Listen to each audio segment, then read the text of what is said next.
बात बेबाक के इस अंक में आपका स्वागत है। मैं हूं डॉक्टर देवेंद्र प्रसाद राय।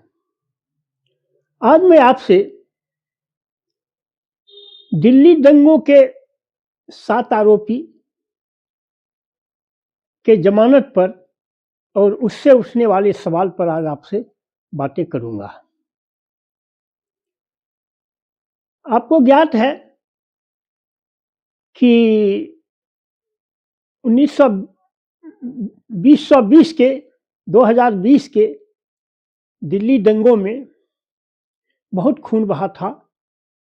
करीब 50 से ऊपर लोग मरे थे और घायल हुए थे। उसमें 7 आदमी को मुख्य आरोपित किया गया था। 7 मुस्लिम थे, जिसमें 5 की जमानत हो गई, लेकिन 2 उमर खालिद, जो जेएनयू छात्र संघ का एक नेता भी रह चुका था, और शर्जील इमाम, इस 2 की जमानत नहीं हुई। यह दोनों मुख्य आरोपी था। कोर्ट ने भी यह माना कि यह मुख्य षड्यंत्रकारी का, ये दिल्ली दंगों का, वो उसको मुख्य आरोपी षड्यंत्रकारी बताया गया था। अब ये तो कोर्ट की बात हो गई। अब लगा इस पर सियासत होने। सियासत सबसे पहले शुरू किया एक मुसलमान नेता राशिद दिलवई है। उसने कहा कि वह मुसलमान है, इसलिए उसे जमानत नहीं दिया गया। अरे 5 तो मुसलमान को ही जमानत दिया गया। और आपको ज्ञात होना चाहिए कि मालेगांव ब्लास्ट में भी श्रीकांत पुरोहित को 6 साल तक जेल में रहना पड़ा था, उसके बाद बेल हुआ था। तो वह कौन मुस्लिम था? दिल्ली का न्यायालय, भारत का न्यायालय हिंदू मुसलमान पर कंसीडर नहीं करती है। वह फैक्ट्स पर निर्भर करती है और प्रमाण पर निर्भर करती है, सबूत पर निर्भर करती है। लेकिन क्या कहा जाए, सावन के अंधे को तो हरा ही हरा सूझता है। जिसके मन में इस्लाम ही इस्लाम है, उसको तो हर बात में वही सूझता है। इस तरह के लोग आतंकवादी तो नहीं, मैं कहूंगा आतंकवादी तो नहीं होते हैं, लेकिन उसके चचेरे मौसेरे फुफेरे भाई ही होते हैं।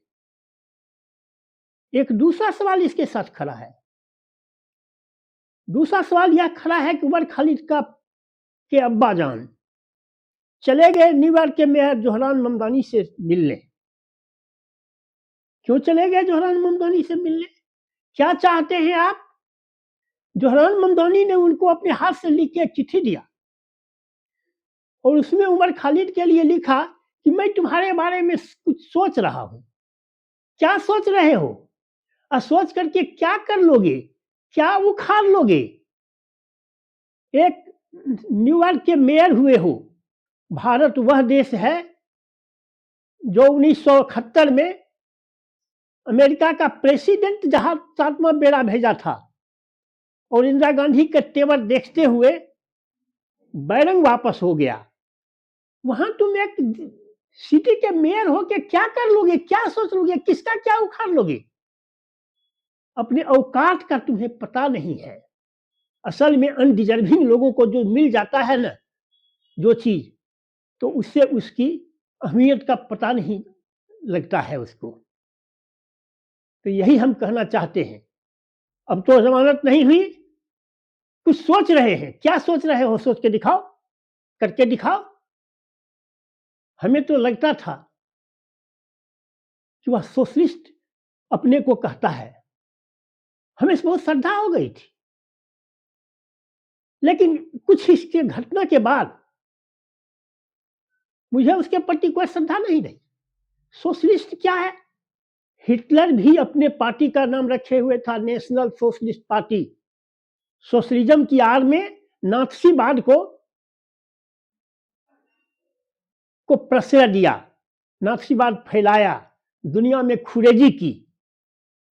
हमें लगता है जोहरान ममदानी का समाजवाद भी मुस्लिम फेनाटिसिज्म के लिए एक ढाल के रूप में वह यूज कर रहा है। कोई सोशलिज्म की धारणा उसके पास नहीं है। लेकिन वह यह भूल रहा है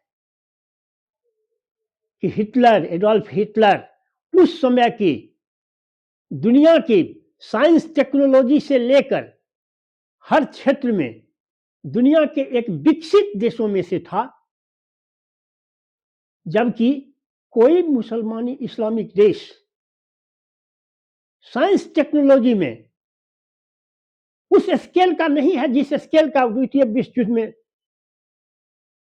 एडोल्फ हिटलर था। तो क्या कर लोगे? इसलिए, और दूसरी बात, उसके अब्बाजान इसका अंतर्राष्ट्रीयकरण करना चाहते हैं।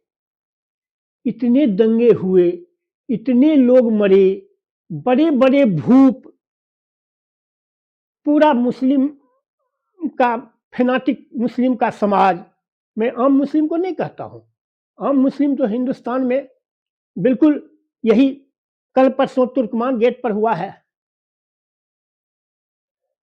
टीवी पर देखे कि 2500 लोग आया था। दिल्ली में लाखों मुसलमान हैं, सब क्यों नहीं आए? तो ये जो शरारती तत्व हैं वो बहुत थोड़े से हैं, आम मुसलमान नहीं है। लेकिन ये जो शरारती तत्व हैं, ये किसी चीज को अभी तक इंटरनेशनलाइज कर नहीं पाए। एक छोटा सा ये उमर खालिद और शर्जील इमाम अंतर्राष्ट्रीय बना देगा। तो मुझे यही कहना है कि अपनी ताकत को समझो और अपनी ताकत पर भरोसा करो। हालांकि उसकी जांच हो रही है, जांच में तो समय लगता ही है। हिंदुस्तान में कौन एक एक जांच में तो 20-20 वर्ष लग गए हैं। तो हाँ, 5 साल जेल में हुआ, इसके पहले क्या लोग 5 साल जेल में हिंदू नहीं बिता चुके हैं? तो इसको कोई जातीय रंग देना और कोई सांप्रदायिक रंग देना ये सही नहीं है। हिंदुस्तान के न्याय व्यवस्था में भरोसा रखिए, और भरोसा है भी। इसका स्पष्ट जीता जागता उदाहरण है वक्फ अमेंडमेंट बिल, जिसमें कितना पूरे मुस्लिम समाज को छूता है।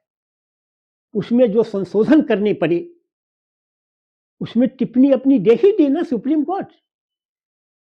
कहां केंद्र सरकार के वक्फ अमेंडमेंट बिल को इन टोटो कहा कि नहीं ये सही है? बिल्कुल नहीं कहा।